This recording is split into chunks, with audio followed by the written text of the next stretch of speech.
And according to the stuff, we are gonna be live.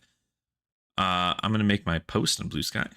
Let me know if you see anything on my channel here, actually. So. Oh, okay. I haven't looked. Let me look. It should tell me when you're live. It tells me we're live. Sweet. Hell yeah. All right, hold on. I'm making this. I can hear myself.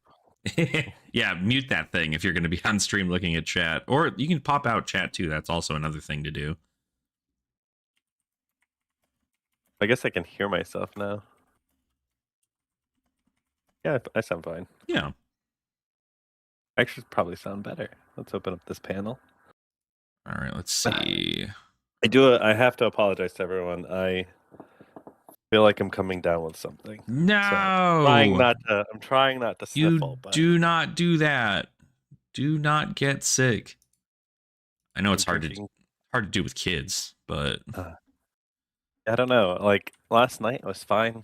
I went to my LGS last night. We did not stream. I just did not feel like streaming. Yeah. Which turned out to be okay because apparently Gundam dropped a new set, so everybody was there.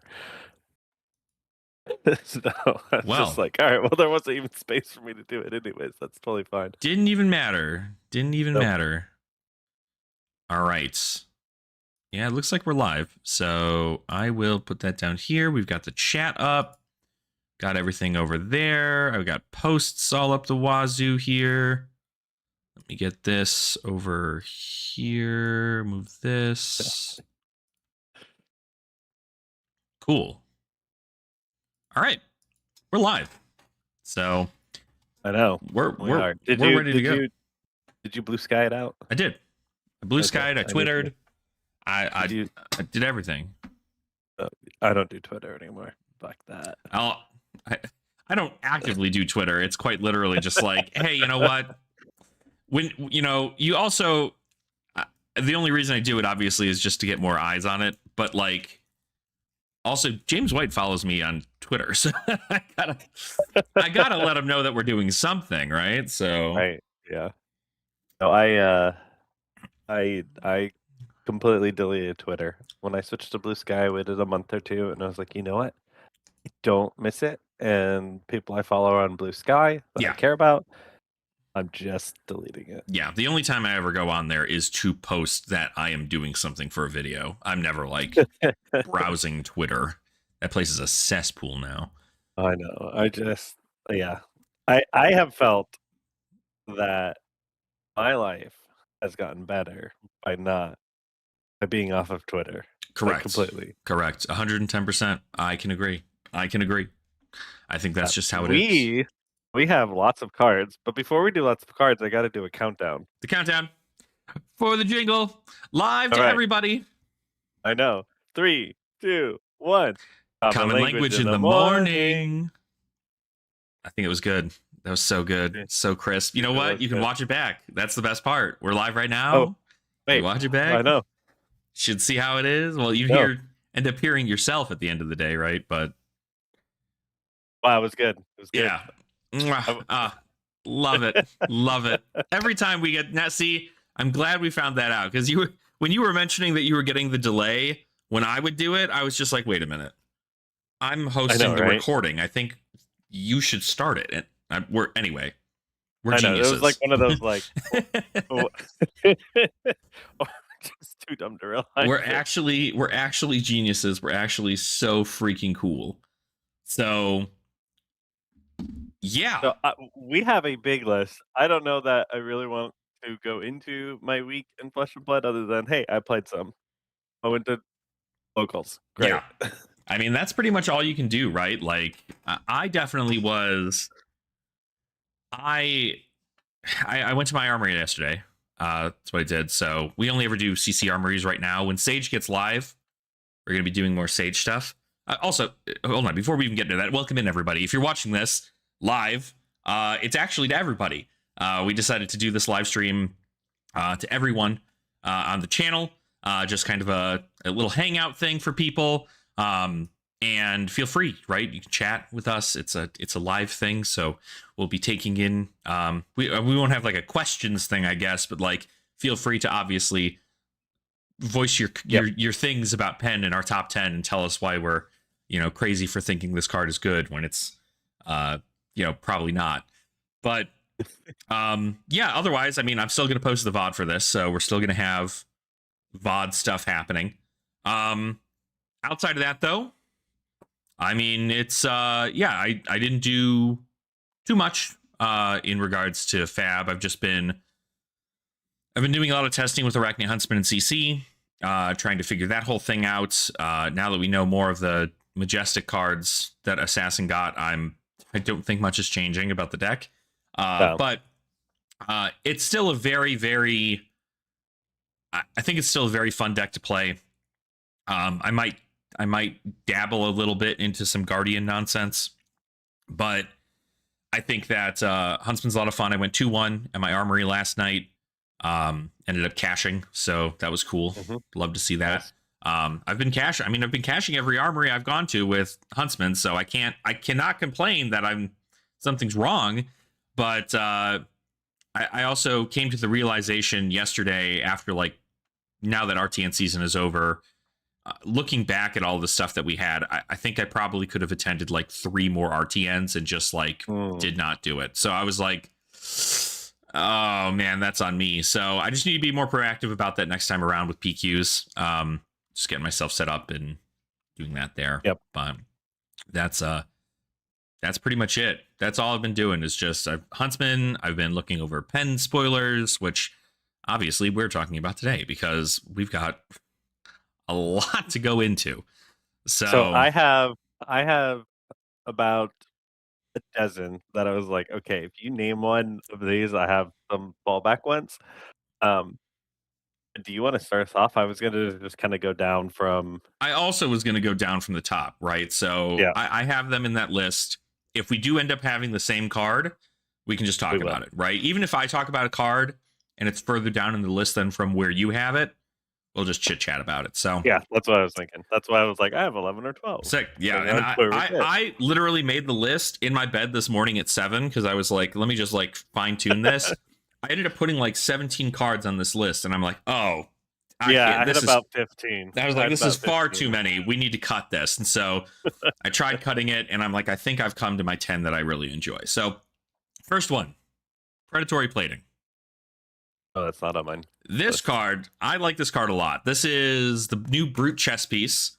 Yep. I think this card is insane because it's got Guardwell 2, which already blocks more than the Barkbone Strapping did. It gives less resources and conditionally, but you're going to be playing a 6 at some point when you're a Brute. And oftentimes, in order to extend that chain to get that third chain link up, you just need one resource. And that is what this is for, right? It's play the 6, play the claw, pop the chest, get the resource, you're good, right? So, and it's all at instant speed, so you don't have to break the chain or anything for it, which is awesome. And that's just kind of I think Brute already has kind of an insane suite of armor, and to give them +1 on armor and also a free resource at instant speed just by playing their hero, pretty good. So that's a win for me. That's my first one. Yep. No, I agree. I that was on my list, but it wasn't high enough, and I was like, oh, I'm just gonna leave it there. I think it is the best chest that they can be running, right? Because other than that, it was Barkbone Strapping, and I was like, that's fine. And Barkbone Strapping is still quite good. I mean, if you need 2 resources for something, it's still pretty okay to. I mean, obviously you're dealing with lesser odds if you are requiring that additional 2 resources, but I mean, sometimes it's you have a Bear Fangs in your hand because you couldn't block with it, and you want to send that Bear Fangs for pushing lethal. Barkbone Strapping could be pretty good for that because you could get 2 resources from it. But I mean, you also couldn't. You also couldn't, right? You also could quite literally just put that in Arsenal and pass. Well, so, I think that's where the balance of this comes, right? Because this doesn't make Barkbone Strapping bad, right? Because this is technically it still blocks for 1, whereas this blocks for 2. Yeah. You get one more block out of this, but you get consistency of one, whereas Brockbone Strapping is, hey, I get one block out of it, but I can high roll. Yes. So I think it just comes down to the player, right? But I think everyone's going to be, let's be real, predatory plating. I think everyone's going to be doing Card's that. good. I think it's really good. So my first one, and this is just because I think that this totally changes the class power level in a lower level format, is Mhm. Glyph Power Spell. That was not on my list, so Yeah, I think that this card is probably the best card that they get out of this. mhm. There's no other 6. I can't think of any other 6 arcane spell. Well, no, there is one. There's the red if you play it not on your turn. But you have to Emeritus that's Scalding. a Yeah. yeah, Emeritus Scolding. But that's, Kano, strictly Kano. Yeah. So I think that this Glyph Power Spell totally changes that. I think that it does make Kano more powerful too. Like, right, if he could get a sigil out, if he plays something that gets a sigil out, Yeah. he now has 2, basically 4/6 power ones in his deck. I think that increases his power level and it increases the power level of every other wizard. So much so that while I don't while you wouldn't necessarily run sigils in Icelander, I think now you think about it. Yeah, I mean, I could see that being the case. I think with Glyph, it's like you have to have the sigil to have it come in for 6, right? But the other thing is that, and I guess this is also kind of where I don't like it as much, is that if you do not have the sigil, right, for any reason, let's just assume in most Mhm. cases you don't have a sigil out, Yep.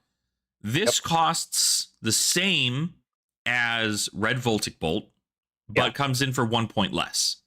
Yep. So I think that there is, I think with the upside, right? There's also the downside. I 100%. think that this is a great card to swap out for Comet Storm. Well, I mean not swap, but like you're still going to keep Comet Storm. But like Comet Storm and Shock go together in a way that is very important. But paying 2 into Comet Storm to come in for 5 arcane, right?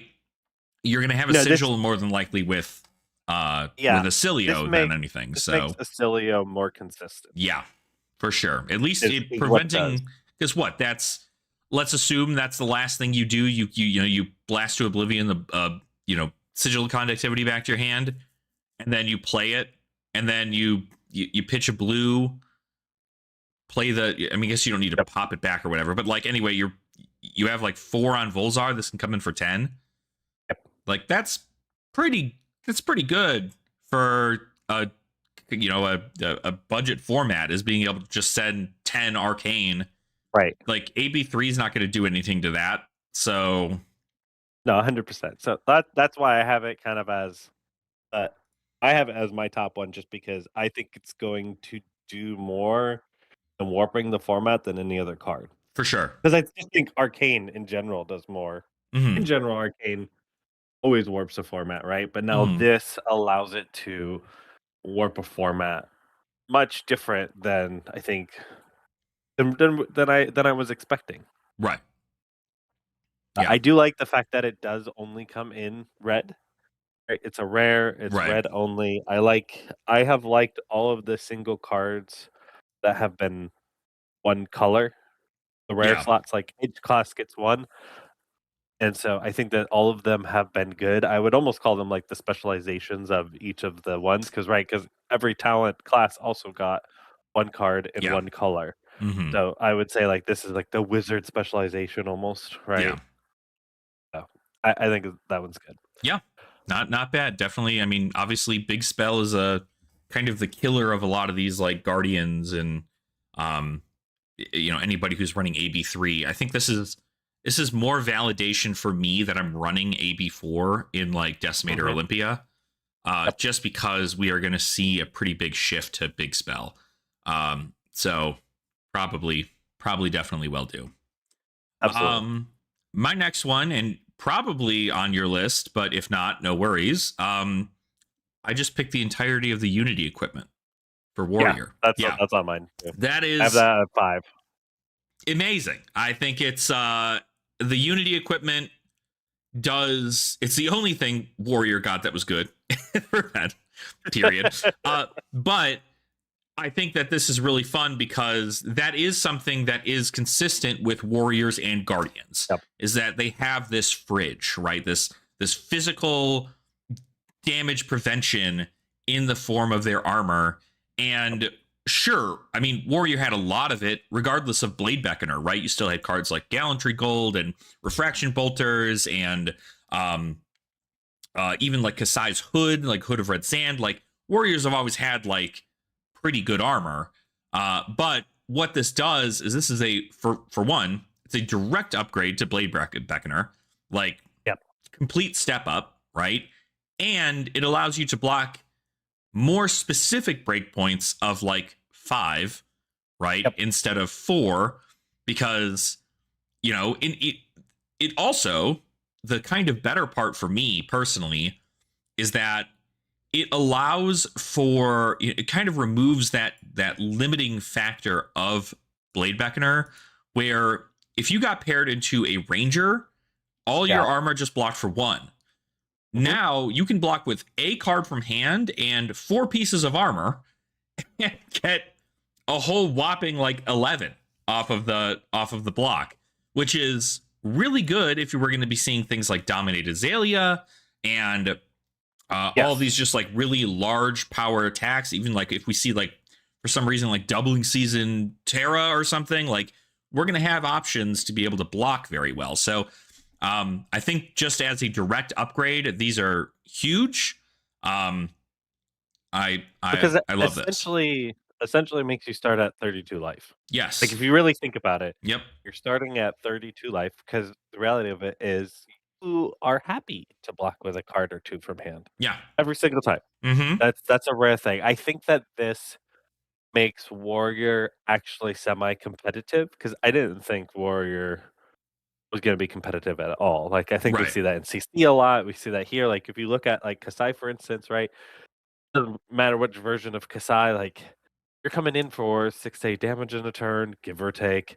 You're probably blocking with a couple of cards, but when people are either block slopping you or B, they are sending 16 damage at you every turn, like you're just not gonna get there. And this helps them extend the game out for them to get there. Yeah, absolutely. I think it's just purely if you do not know what to run in like an armor slot for Warrior, you're like, oh, I mean, I have this to give me go again, and I have this to maybe just like give me the resource, but what do I do for these 2 other slots? Like it's almost always now going to be Unity. Like 100%. It would be a genuine surprise to me if we see any Warrior not running Unity equipment in Sage.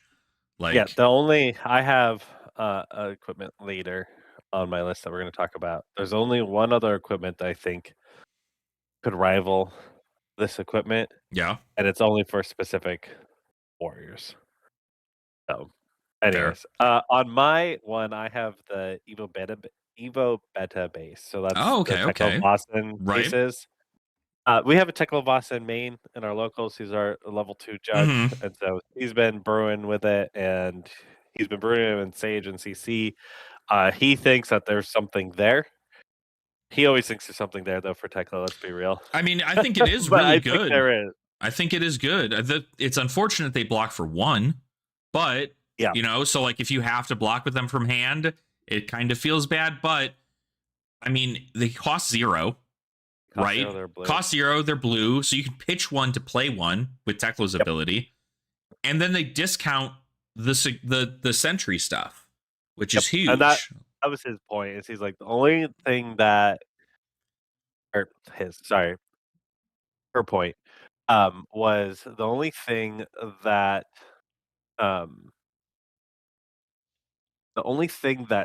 stops, like the only thing that would be bad is if you drew 3 of them in one hand.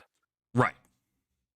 She was like, that is the only thing that makes it where it's bad. If you have 2, you do exactly what you said. You pitch for the ability, you play it, you draw a card. Yeah. And she was like, the fact of the matter is you can Exactly that. She was like, "The fact is, like, you do a lot of boosting. Boosting's powerful. Yeah, You don't care about boosting them away because it's essentially draw a card at that point." exactly. And then also, so you run 2 of the blues, you run 2 of the sentry, like, 1 of the sentries of each Uh-huh. one. So you have what, 4, 12 of your cards in there, and then just everything that you're boosting is literally like gain +1 if you boosted an item or an evo, Right. all that stuff. And so you're just doing that, and you're not caring, and you run a couple scrap. And so she was like, the fact is you can get a turn 2 online. You Yeah. can. It's not uncommon to get a turn 2 online to start, going. Yeah, So I think I it's not bad. I think the I think it weird will make part, him I think it will make him a B tier hero. I don't think he's going to be an A tier in right? stage. And Yeah, CC, I think he actually becomes really good in CC. huge in CC. Like CC CC, Techlos I are think he's a eating right threat. now. They're so happy. I think that this card is really good. The reason it's going to work better in CC than Sage is because the games will go on longer, and Yes. you're not really going to be utilizing a boost plan, I believe.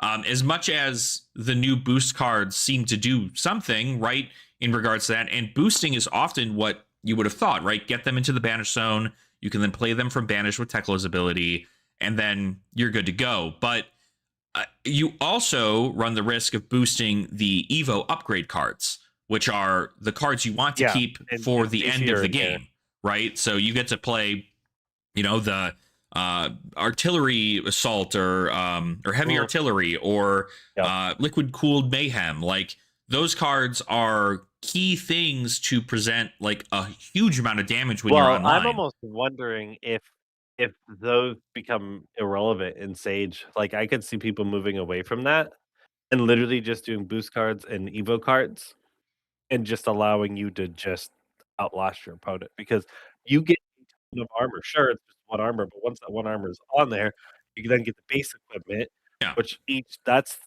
3 total block in there. Mm-hmm. So your blocking capability, you're consistently refreshing it. So I think that there's a But world that I don't know that he's an A you're tier, but also boosting your cards away. You know what I mean? right, but I mean, towards the end of the game, you don't care. You just throw your weapon at them. Yeah, but like Like, his weapon is so good that, like, at the end of the day, he's I got mean the best. it's a 1 for 3 with go again. Like yeah, it is incredibly good, but you also don't want to be losing the cards in your deck unless they are absolutely going to be evos. Then it's like, okay, cool, right? Like we banished an evo, we can play it. I know, but But there's 12 of them, like, 12 of them are gonna be Evos, like, I think you'll be fine. yeah, Especially in the aggro matchup, like, I think in an aggro matchup, I think if it played well, you'll win it. The only worry would be the block slop, but at the end of the day, like, you can still keep up with block slop. yeah, I think it's something that's pretty I don't know. I don't think I'm a boost Teklo truther yet, but Mhm. I think that with the tools available to There's going to be a build mechanologist, that's going to be good that I could see someone they're gonna get, Road to Nats or something like someone's gonna do something with it, maybe not a calling, right, but I do think that we're gonna get quote unquote some points out of it in some of the smaller tournaments. Like I for think sure. that they're for a specialist on Teklo in Sage, I think that there's something there. There's not something there for me. I am not a Teklo specialist. I Yeah. don't enjoy Teklo. I I like to play with him sometimes, like and in Clash, like I worked really hard to try to find a deck that would work with him. Hmm. Still couldn't get it to work. Like it was Yeah. just It's so hard. hard, but I think that it's nice to see that they're printing something that I can go, "There's something there," as opposed to Teklo is dead. Yeah, absolutely. I mean, anything. I mean, anything. Teklo would have gotten anything. It would have been fine. Like, I think that the beta stuff is super powerful. I think it is what they effectively would need, Yeah. for their turns. And I guess we'll just kind of see, right? It'll definitely do more for CC Teklo than Sage, I think. But even this is like really cool armor for Sage But now Teklo. So ultimately with this though, it's, hey, Sage Teklo needs to be experimented with. Yeah. Like, that's what it does. That's what it does for it, is it makes it go like, "Okay, Exactly. what can we do to make this work?" Because I think there's something there. Like I said, I think he'll be B or C or high C, like, I don't think he'll be an A tier ever. Yeah. Definitely not an S tier, but I think that there's something there with where he will do some work. Agreed. Agreed. Always good to see new Your stuff number for 2 or your number 3. What's yeah. your number My number 3? 3 is Bolton boots. The Ranger boots. The Ranger boots, The not the Ranger Bolt, boots. not actually Not the Bolton. Bolton boots. Not boots for Bolton, but bolt in boots.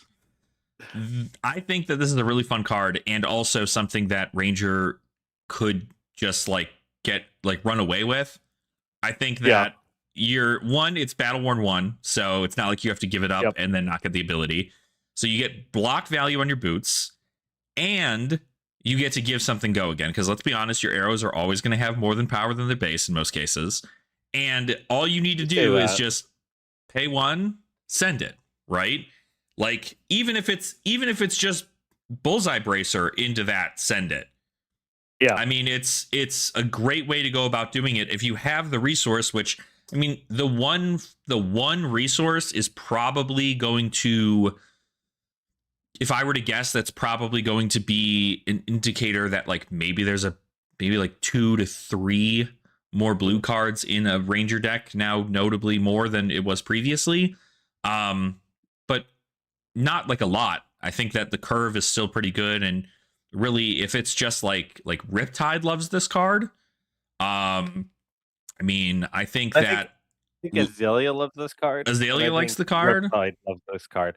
Even in my Lexi build, I was looking at it. I'm gonna run it just because I'm running. Yeah, let me make sure I get this card right before I just say it. I'm running a dry powder shot. Right. So, like, a dry powder shot instantly allows you, it gives a +2 when it's, put face up. Mm-hmm. So, with that card, it makes it like, okay, I have a couple of those in there. I can extend the turn under the right circumstances. Because Right. typically, I honestly, a lot of times, if you have to load, most of the time I have excess stuff Right. in my turn. Yeah. So, I think that this is a great card. It didn't make my list. I don't think it is a game-changing card for the class. Well, without Snapdragon scalers, I think it's pretty good. Like, I mean, again, I think this fits a lot better into like aggro red spine manta riptide.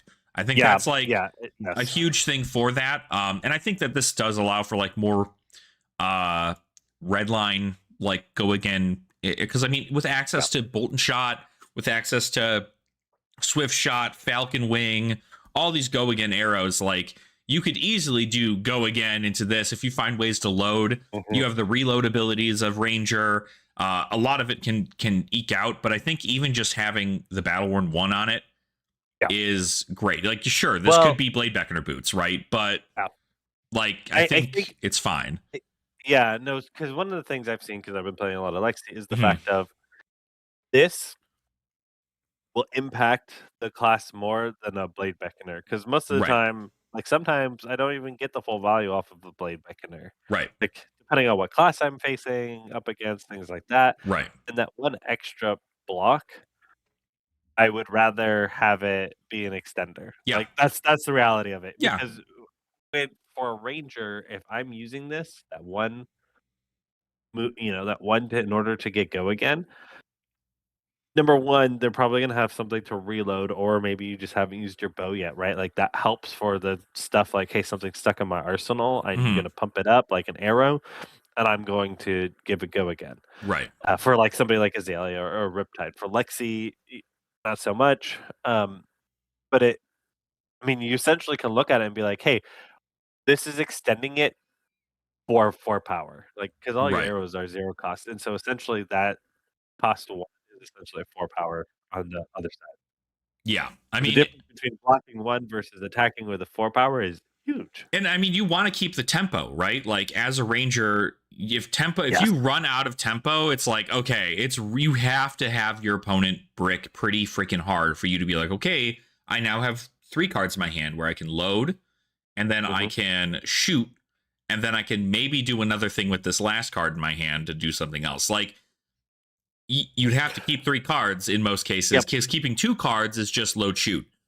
Whereas here, if you're able to continuously put on the pressure, and in a 20 life format, I mean, like, You have to. all the pumps in the world, like, you get your opponent to 5, and then you get to draw up 4 cards and they have nothing. It's like, okay, cool. The rest of this game is yours unless you draw into 4 non-attack actions, right? If Yep. you draw into 4 pumps, it's like, sure, you bricked.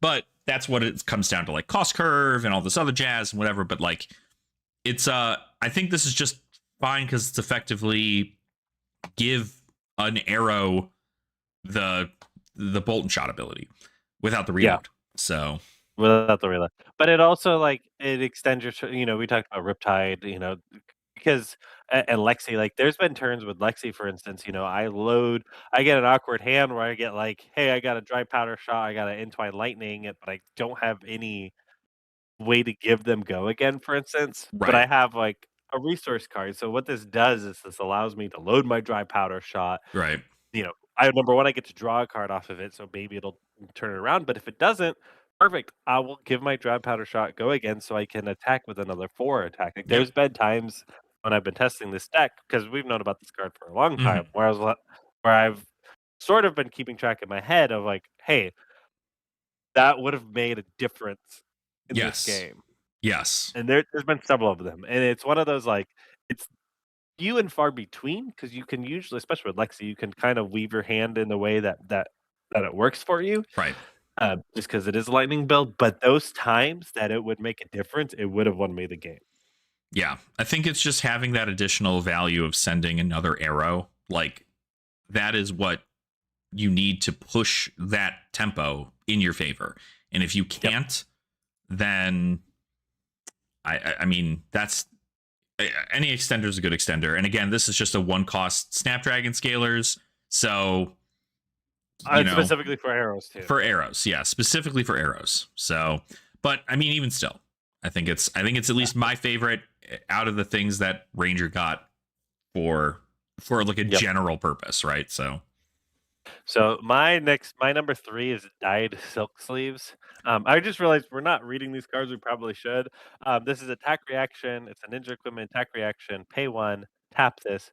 Destroy dagger you control that's not on the active chain link. mm-hmm, Target ninja attack action card on the active chain link gets +1. When the chain link resolves, if the attack didn't hit, destroy this. With so few, defense reactions, people aren't gonna necessarily surprise you in being able to do. That's not to say they won't, but right, there's not a ton of them, and if you're making them waste an attack reaction on this card to break it, I think they're probably losing. yeah. I I don't mean, know. I think Like, it's one of those things where obviously the best part about it is that it gives value to like Syndra daggers, right? right, it's Um, essentially this is to allow Syndra to have a Flick Knives in Sage yeah, every turn. It's not 0, so I still think Syndra probably runs some blues in for there. sure. Yeah, I don't think she's going, straight red like she does in CC, right, but it makes it where she's playable. Because I have done testing with Syndra, and the fact that she can't consistently flick knives, like, she's got a couple attacks that allows her to do that, and right, then you got Hurl, you got the other one, there's a couple of ninja ones that's like, "Hey, if this was Draconic, when this hits, destroy a knife and deal 1 damage to them." So there's like a handful.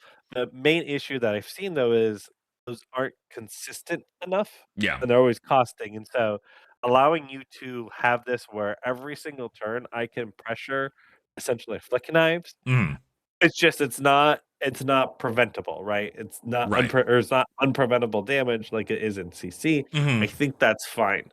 So allowing this essentially fixes the problem that I was seeing from her, is because a lot of times those ninja attacks are 3.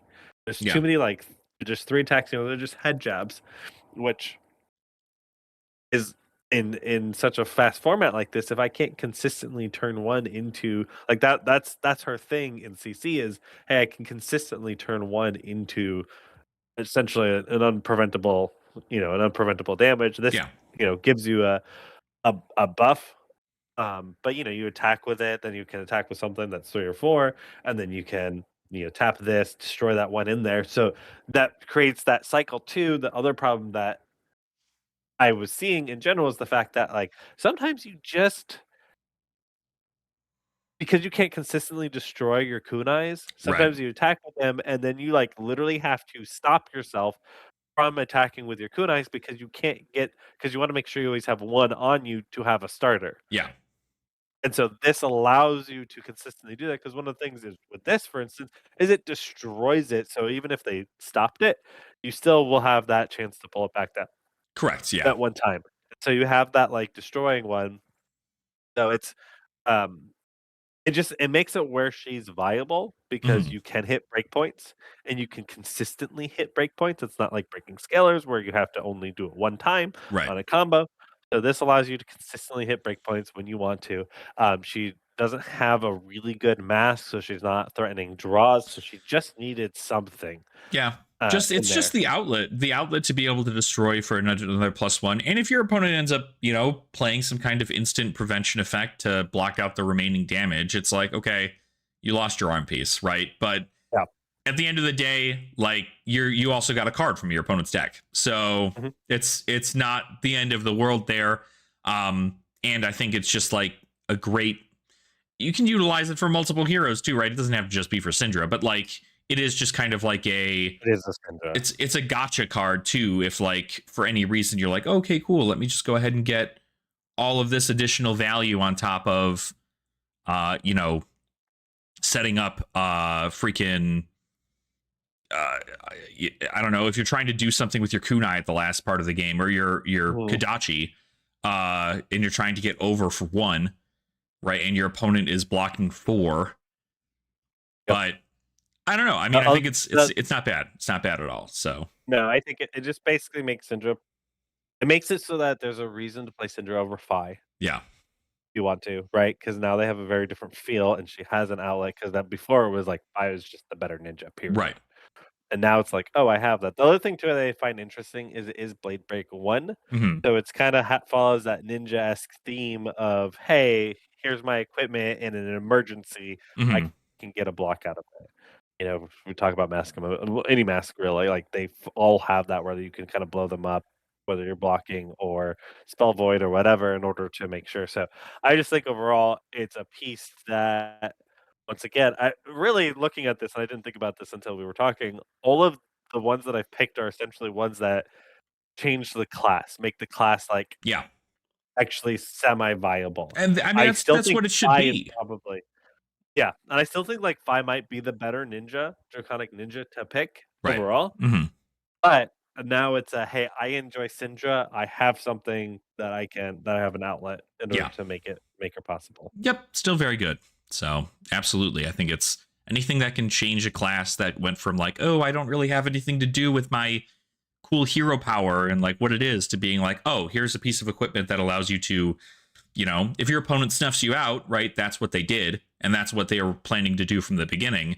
But Yep. you now have an outlet into, aggro to be like, cool, I can aggro better now because if my opponent blocks for the 3 block, you can pump it up by 1, hit, Yeah. not lose your armor, and then, of Mhm. course, get value by just chipping down your opponent in that way. Yep. So, And the thing is, block slop, we talk about that a lot. Once right. again, it's block slop, it's blocking, not de-reacting, and so you Exactly. know kind of from the get-go, "Hey, could I do this or not?" Exactly. Like I said, there's not Right. a If lot they of if they're blocking defense 4 reactions. on 3, you don't do it. If they're blocking 4 Yeah. on 4, you do it, right? Because then they have to waste a whole D-react for that. So, speaking of D-reacts, though, my next one is Shimmering Mirage, the illusionist defense reaction that we got.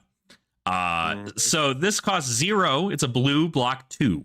Says, well, this is defending. When the chain link resolves, banish this. You may play it this combat chain. And then it has Yep. Mirage, which means that if it's defending a non illusionist attack with 6 or more power, you destroy this. This is Illusionist's answer to Ninja because Yeah. this is crazy. Being able to quite literally, this is quick dodge flexors at rare Mhm. for Illusionist, which Yep. is bonkers. let me tell you, because just being able to quite literally, most ninjas don't want to break the chain link.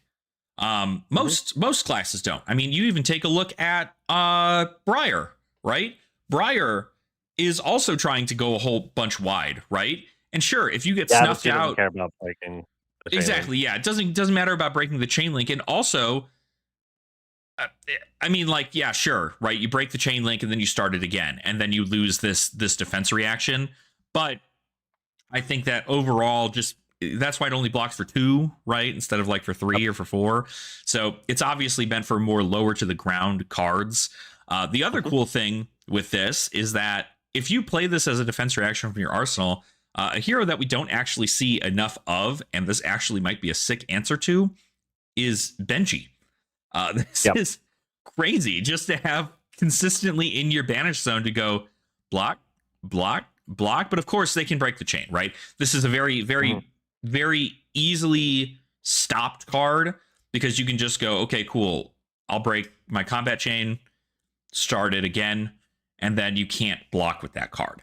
Yeah. Um, Well, Benji, depending on how you build him, like sometimes he cares about combo, sometimes she doesn't. right. So Yeah. if he does care about combo and you did this, yeah, you're Yeah, right. exactly. So You just it's block it, it. I think it's definitely one of the coolest things. I think that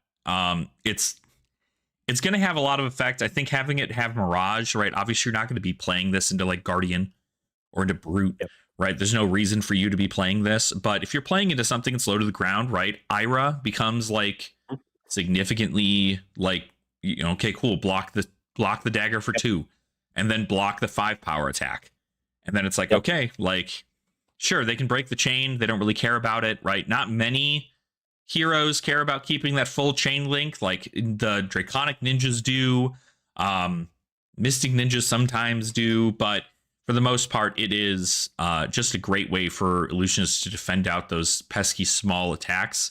And I Yep. think I could see Enigma running this card pretty well. Yeah, I could see any of them. I'm so on my list, like very towards the bottom Hmm. is Power of Make Believe, and it's more or less like my I just wanted to kind of hit on Mirage Right. in general, Hmm. and I feel like this is a good opener for that. Yeah. So I think that having Mirage, I mean, it's essentially Phantasm, but on defense, right? Yeah. That's what it's doing.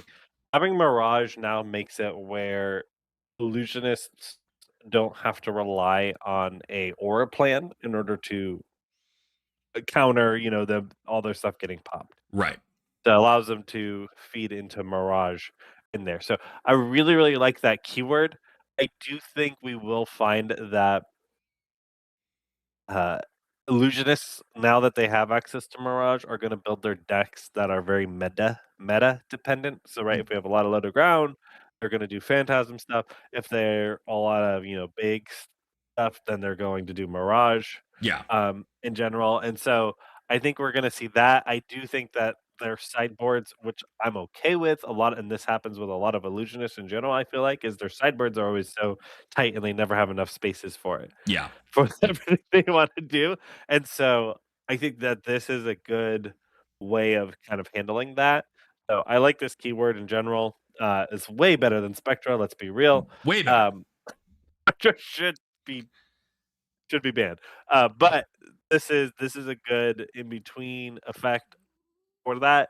So I'm happy to see this. I don't know it's going to make as big as a splash as we think because right now the meta is looking like it's going to be like, hey, it'll be Briar and some Guardian. Right. That's a great combination when you're deciding should I go Mirage or Spectra. Yeah. Sorry, Mirage or Phantasm build in here. But I think it's good to have these cards. One of the Hmm. things I commented this on Dice Commando because Dice Commando did a quick run through this whole set. I like what they're doing with the set overall because it feels like they're helping archetype, they're helping heroes that need it, or Yeah. just archetypes that need it. We just talked about that in Dyed Silk Sleeves, and then they're also kind of making bases for new archetypes. Yeah. So, like Mirage is a good base that they've had in here. This is a good base Yeah. for a Mirage archetype. Is it everything that we're gonna see? No, I'm sure we're gonna get more Mirage cards. I think that these are consistent. These are interesting enough that any illusionist, hard to say because every illusionist functions differently. Any illusionist will look at these and say, "Do I want to run these or not?" Because of the fact, like Mirage is, I feel like needs to be considered. Yeah, for sure, for sure. I love Mirage. I love, and I mean, yeah, that I've already forgotten the name of the card that you quite literally just said you were talking about.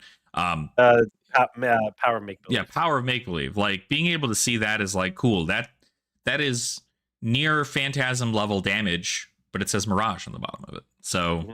like It's a 3/7, and then it gets +1 for every 6 attack. So it's right. instantly like, hey, Guardians and KO are in the meta. Let me play this. Exactly right. You just go ahead and send this, and it sends a little bit extra damage over the top, which is good. So I could see this one honestly being main boarded in general because I think that the downside isn't enough. yeah, I mean, In yeah, there, it's you can still still block 3. it blocks for 3. If the only downside is like, you know, if you need to keep the card, then and you need to block Can't with it. block with Like it. yeah, you can't block Yeah. with it if you're playing into like a guardian because it's like ooh, okay. But It if they're is the 3 playing, block for down to low ground heroes, yeah, and but if they're in playing terms of Titan's it, Fist, you can block with it, right? Like if you yeah, can just block a fist or something, block a weapon, not too terrible. So, yeah, but yeah, I think it's a good cool. one. I kind of threw that in there, but my next one, I don't know that we need to talk about this too much, is the Graven. Yep, that was my next one too. So Yeah, so it was like, yeah, I know we both have this on here. I mean, one of the things you pointed out was, hey, this plays exactly like, the Griffin, dagger, which is when it's equipped from anywhere other than the graveyard, it has a -1. So basically, it starts out with a -1 right. at the beginning of the game, and then if you clip it from your graveyard, then it has block 2. Yeah, So I think this card does a fantastic job of essentially giving you a reason to run silver. It also makes it where you think about, like, now contracts, especially excessive blood loss, becomes way more interesting in almost all classes, yeah. all assassin classes. Like, because with excessive blood loss, which is also on my list, so maybe I'll just pump it in That here. one's actually not on my list, believe it or not. So Excessive blood loss is it's a 1 for 5, a 3 block, assassin attack. If this hits, you're contracted to banish a red card. If it banishes a red card, you repeat this. You yeah, could get 2 silver off of it. yep, And so with Graven Equipment, that means, hey, if this hits and I'm hitting Briar, who's a redliner who doesn't want to block, yep, either A, I force her to block, or B, I'm getting 2 silver off of her, which means I have 3 block out of that. I think that this makes it where you consider running some of that. I would like to see some more contracts that are like excessive blood loss, that, that will allow me to get 2 out of them, because I think if you go too deep into the contract pool, if you're not Arachne Huntsman, I think it is a detriment. But I do think that these should be, consideration of a one of in any assassin from yeah. here on out. Agreed. I mean, I think the Graven Call equipment is just that's what was missing with the initial Arachne, right? Contract Arachne. Even just from that base standpoint, yes, they can all be used in every assassin, but contract Arachne has never had anything they've been able to do with their silver in a budget format. Yep. Period.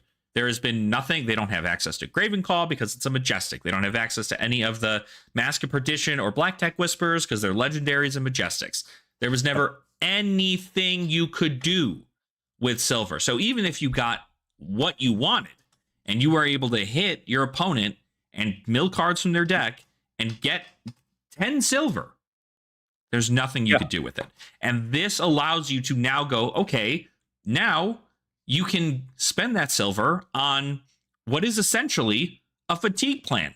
You just block with your armor, get it to the grave, buy it back. Now it blocks for 2. Do that for the rest of the game with the rest of your silver that you end up making. And like silver generation isn't going to be that high because 1, you have to hit, which some classes do not want you to do that. 2, it makes like 1, maybe 2 silver, right? Yep. If that is the case, then you do that. But I mean, when you're considering ways for you to give cards like this go. Like, you can give this, you can play Razor Reflex on this on like excessive blood loss. You play Razor Reflex, bump it to 8, it gets hit, and then the next attack you send a Double Trouble.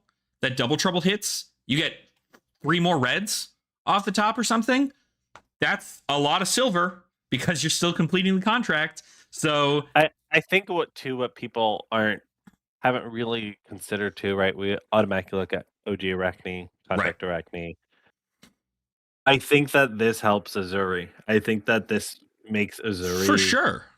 Maybe like because excessive blood loss is a good card to switch. Yes, I mean period.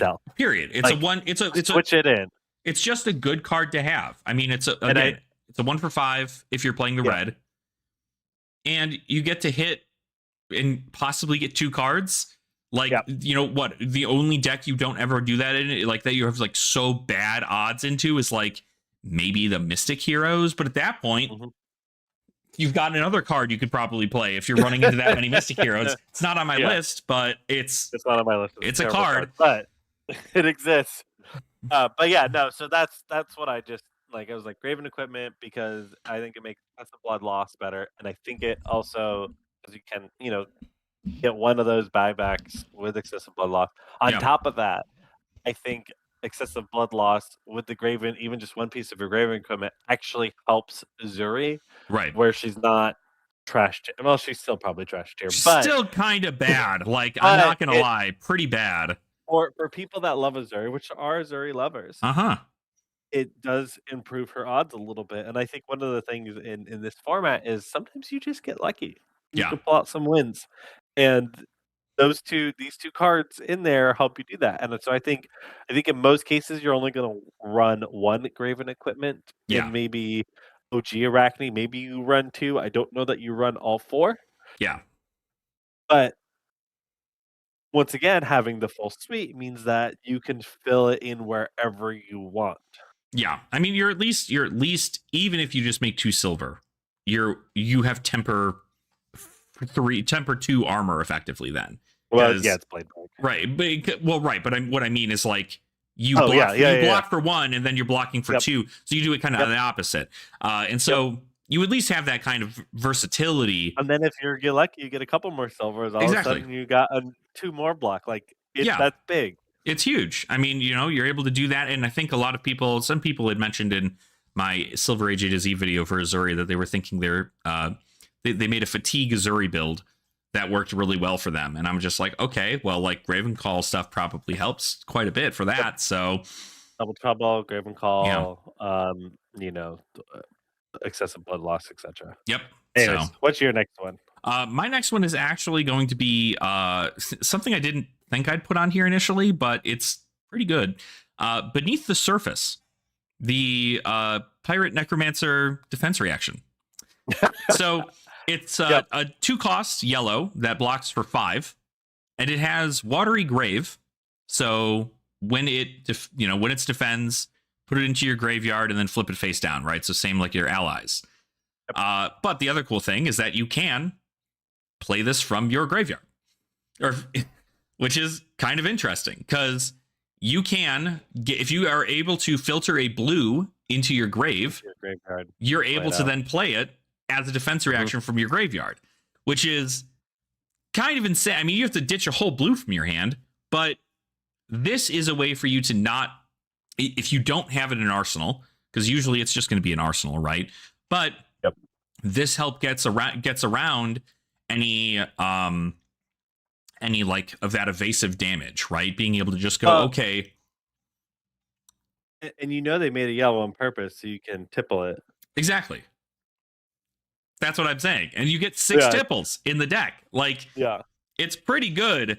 I think for, obviously it's not a 0 for 5 like it is, or a 0 for 6 like it is in CC, but a 2 for 5. I mean, if you really, really want to get around it, it's you break a gold, throw a blue in there, then you break your chess piece to then pitch that blue that you threw in there. Exactly. And then pay for that to go. That's true. Like, I didn't think about that. You could play it out. Yeah, you can play it from in grave. That sequence, you essentially don't lose your blue that you just got rid of. you pitched it Yep.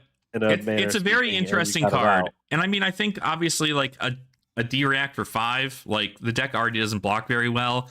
Do I wish it Yeah, was a D-Rex for 5 is great. do I wish it was a better ally? Yeah, maybe, but like I think this is He doesn't need more allies. I think yeah, I he's think got this enough is ones. fine for what it's worth, and it certainly at least helps you know, if your opponent is trying to just go face and you go, "Oh, I have, you know, a blue and 3 no blocks in my hand," like you can make that work still, which I think is really cool. And obviously, if you just chuck this in the arsenal, it's like, okay, whatever, right?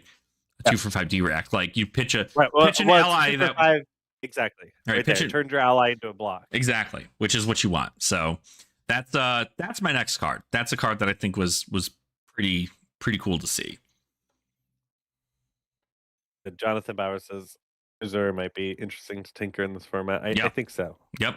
Azuri will be fun. I look forward to testing more assassin stuff. All right, so my next one is Smoldering Steel. Not on my That list. is, yeah. So that is to let people know. Like I said, I should probably read these out. Where is this? Where is this? Where is this? It is right here. So this is Yeah. Draconic Warrior attack reaction. Target dagger gets +1, and when this hits a hero, deal 1 damage to them. Yep. When this is in your graveyard, if 1 or more Frostbite tokens would be created under your control, instead you may banish this. Once again, we were talking about Unity equipment Yep. totally changing Warrior. This also totally changes the way that Fang can work. The main thing that I kind of want to call out here is the secondary ability of banishing this to destroy Frostbite, right? We have Smoldering Scales, which is that Draconic Ninja equipment, which Mm-hmm. Guardwell 2, which is good. If 1 or more Frostbites would be created under your control, instead you may destroy this. I think that those two things together makes that if Ice becomes prevalent in this format, he becomes your person to go to. And I think for me, once again, I like seeing these cards in here because everyone complained about Ice. Yeah. And how destructive it was, and how it just shuts down draconic, heroes, etc., etc., etc. Well, number one, they've always had access to a Majestic to help deal with those Yep. pesky Ice stuff, but everybody wants to, complain about that. But number two, and the reason why I think this is even better than I think the Smoldering Scales is the main thing of like, hey, I use it, I get it, and then very rarely do we have a secondary effect from a banish or from a discard, right? We get Right. stuff like Graven Call, what that we just talked about, Yep. pulling it out, but there's never been a directly, well, I guess there's been one. Actually, it's not Frostbites, but nobody ever used it. But this is a card that's something that the hero wants to do, and then helps me in that Ice matchup that is not good. So I think that this makes Fang a little bit more viable. I do think he was kind of missing 1 more 0 cost Mm-hmm. attack reaction. Like, I just was feeling that because I like to play Fang and enjoy playing him here and there. And he just felt like he was missing like 1 more 0 attack reaction in this format. So now he has it. I think he's viable. Fang is one of those heroes that he he is kind of runs with the Warriors of very mid range, but he does have kind of spiky turns where once he's online, he's very hard to stop. It's just getting through fealty in such a fast format is difficult. Yeah. So I think that this card kind of works on multiple axes. It also blocks 3, which makes him tankier. So it works on multiple axes to a point where, once again, like I said, in pretty much everything that I've picked, makes him a interesting one to maybe think about, especially in very meta, an ice meta. Uh, I don't think we're in an ice meta right now, so I don't think Fang is necessarily one to consider at this point. But I do think one Fang lovers are going to, and there are, we got the Fang gang. Yep. Fang, I think, can be viable in Sage, and if Icelander starts coming out and being dominant, and I honestly am, well, I'm gonna be surprised if she doesn't come out being dominant. I know a lot of people are doomsaying on her, Uh-huh. but, like, the power of Ice in a format, in just every format, and sure, she doesn't have the consistency of pinging you for 3, but we've just seen her be so dominant for so long. I just have a hard time thinking that she's not going to be, Yeah. especially in people's hands like Michael Hamilton, who I would be surprised to play her. People like that who love playing her, these pro players who love playing her, are gonna break a deck. I think she's just waiting for that right deck to come in. Once they break that deck and what it is, I think she's gonna be dominant, and I think that Fang could be something that can hold up to her with this card. Absolutely, absolutely. And just as a heads up, not to obviously push the stream, we are gonna probably have to have a hard cutoff in like 15 minutes. Yeah, because as much as I actually could probably go a bit longer, I think some stuff is happening at work that I need to actually handle when I go live, or when it happens. So I'm gonna kind of rush through these next couple of mine, just to kind of give you a rundown here. So I think one on mine is probably one on yours as well. Chorus of Rotwood is the one. Florian card. Zero. It's cost 1, blocks for 2. It's an Earth Runeblade action. Decompose. You may banish 2 Earth cards and an action card from your grave. If you do, you create an Embodiment of Earth token, and then you make 3 Runechant tokens. Obviously, there's needed to have been a lot of ways for Florian to decompose. And if this is the decompose card that gets you online, you make 2 Embodiment of Earths and 4 Runechants. For 1 resource, which is just literally so insane. I think it is going to be something that is going to help push the deck into a very good spot. And it's just so much better than being like, okay, well, here's Cadaverous Tilling again. Yeah. All right, like, this physically works directly with his ability. So this literally changes him from a I don't know about Florian to Florian's a real deck. Yeah, absolutely. I think it's such an insanely good card. I love it. It's one of my favorites. Yeah, no, it's great. I do think that the other stuff of like, hey, destroy aura or banish an aura, combined with this will make him a real card. But at the end of the day, those don't work without this card. Correct. Yeah. Not nearly as good. Yeah. And so this makes him. I told you I was going to let smarter people build a Florian deck. I didn't listen. I did build one. I'm going to probably start testing it.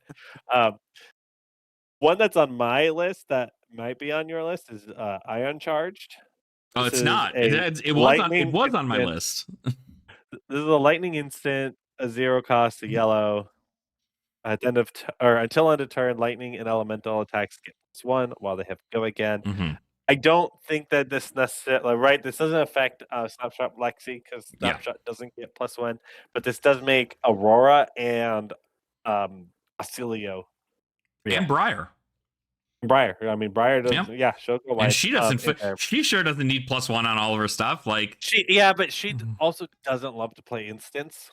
And so this is where I think that they did right by making it instant because Aurora actually likes instants. Yes. Very true. Whereas Briar doesn't. And so this will help to really make them different. Yeah, much better for the Rosetta Lightning Heroes than the previous Tales of Aria Lightning Hero stuff. So I like that one. Yeah, very good. The next 3 I have are all within the same talent, effectively. Because I think that this talent got some of the most busted pieces of cards I've ever seen in a budget format ever. But my card I'm going to talk about first here is Chain of Brutality, the Reviled Brute attack. So insane. 0 cost, red, 2 attacks, 2 power attack, 3 defense. It says if this has 6 or more power, it gets go again, and when this hits a hero, the next attack action card you play this turn has base 6. So you are attacking for 6 because you're probably going to use KO's KO Strong Arms ability. Make this a 6. It'll get go again naturally just by being a 6, right? And then on top of it, if it hits, you get a free KO ability on your next attack. So this card can threaten upwards of like 16 points of damage if it's not blocked. And it's like for nearly nothing. It converts a whole hand super well. And even at worst, if this card comes in for 6 and they block 6 to not get the next effect, send a red Mocking Blow anyway. If you're above life, it goes ahead and comes in for 5. And you're still sending a decent amount of damage to increase that life total gap. It's very good. I think this card is insane. I did not expect reviled KO to be getting such a nasty card. But this is definitely making me want to build the deck in Sage. It already was after playing the one that I played for Silver Age A to Z. I was already like, okay, this is a pretty cool deck. But now I'm like, what in the world? Like, that's so cool. I love this. It pushes it over. I like when one card makes, once again, kind of all the cards we picked is, hey, we should probably look at this. Mm-hmm. Yeah. No, I think that card is good. That will be the card that makes KO work if he becomes competitive. For sure. What's your other three? My others are Line Crossers, the reviled arm piece. Just again, because it technically works both with Lyeth and with KO, but just having the ability, how many games go 1-1 and you go, okay, right, like this is it. We can't have a life parity anymore. No Scar for Scars, no nonsense like that, right?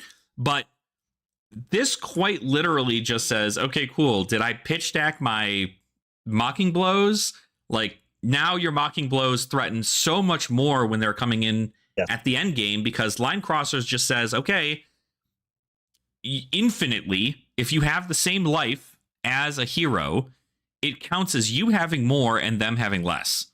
So the issue with that, though, that I can find is that technically, if you're at the same life total, that means that your opponent can play Scar for Scar, because they're technically at less life than you are. I guess so, yeah. So there is some benefit there, but in theory, that's not. No, really... I don't think they.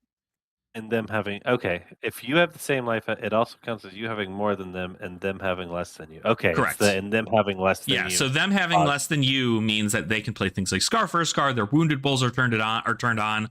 The whole thing. It means that if they block with the Fendel's Fighting Spirit, they gain a life. So they get the value from having parity as well. But I think the reviled hero gets more value from the parity than other heroes do. So that is why. If it becomes an issue, you just block with it. Exactly, right? If it's like, oh, okay, cool, I guess that's fine, you just get rid of it, right? It blocks for one, so not the end of the world there. And then the last card that I want to talk about, it's the last card on my list, Snarky Prick. I love this card. This card is crazy. First and foremost, goblin ass out just for the world to see for some reason. But it's a 0-for-1 that blocks for 3. It's a red card. Says when this attacks a hero, look at the top card of their deck. If it's red, destroy it, and this gets +4. So into probably what you'd consider the meta, this is a 0-for-5, right? It doesn't have go again, but it's a 0-for-5. And if you activate RKO's ability, it's actually it's an 11, because not an 11, it's a 10. No, yes, it's a 10. So this is just Mocking Blow again, and you can destroy a card off the top of your opponent's deck. So I think it's a lot of fun. I think this card is like just really, really nasty. Like, this is like what I consider the reviled talent. It's just this absolutely nasty kind of deck. I think right now we're reviled because it's such a low health format. Right. It's hard to stay above life, and so this is a great card to fill in those gaps when you're having trouble staying above life. Absolutely. So that's why I like that one. So my last one that I have on here is this is a weird one, is the Mikelier Helm. Oh, okay. The generic helm? This is a generic helm. If you control a gold, this gets +1. Action, pay 2, destroy this. The next time you draw a card from a gold token, instead draw 2 cards. Go again. Temper. So essentially, have gold around, block with it. Block with it one time. If you need to get the extra draw, you can. I love this card because it being generic, it means that anybody who does not have a good enough helmet and they have gold, now has access to this. Yes. One thing I always talk about is Kasai, the red hood. Sure, it's a good ability.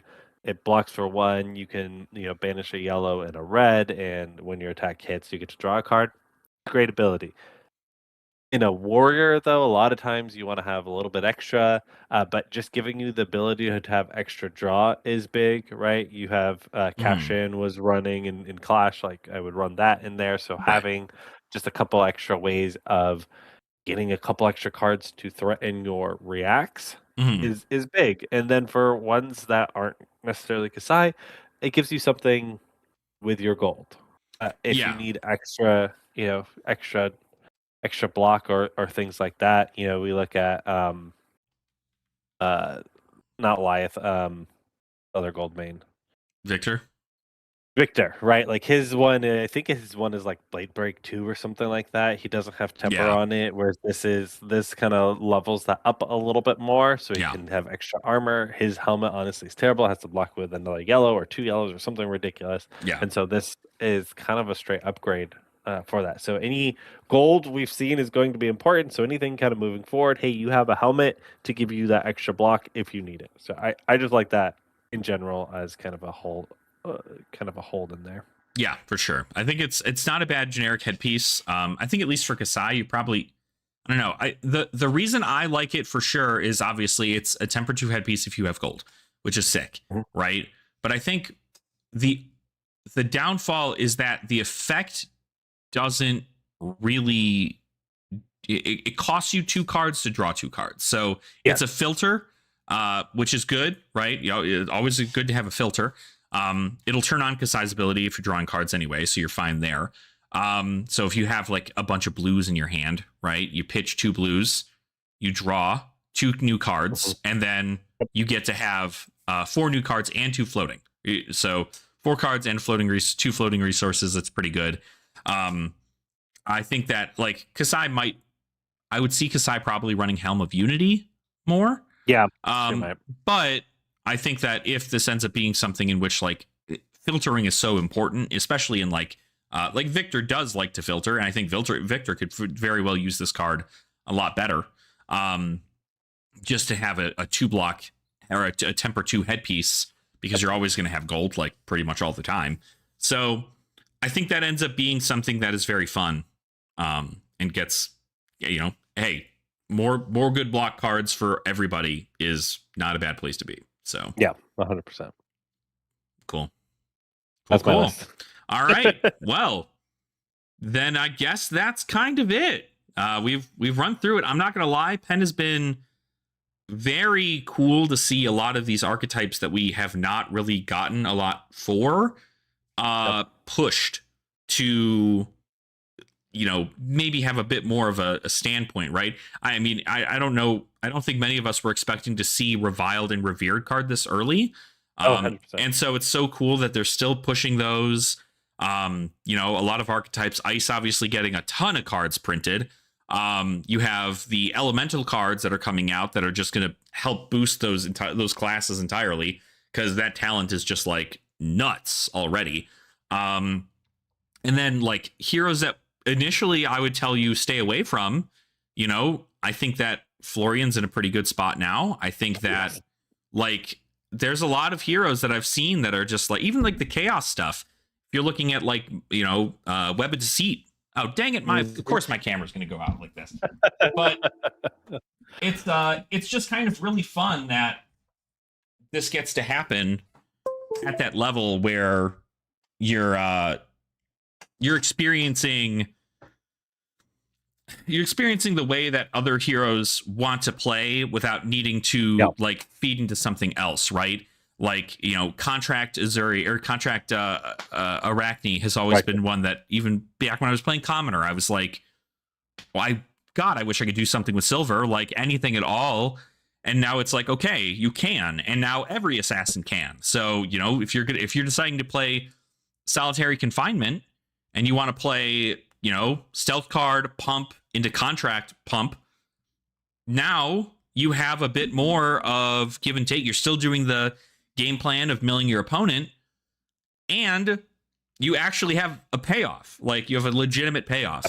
My heart goes out to Betsy players who did not get a log in the set.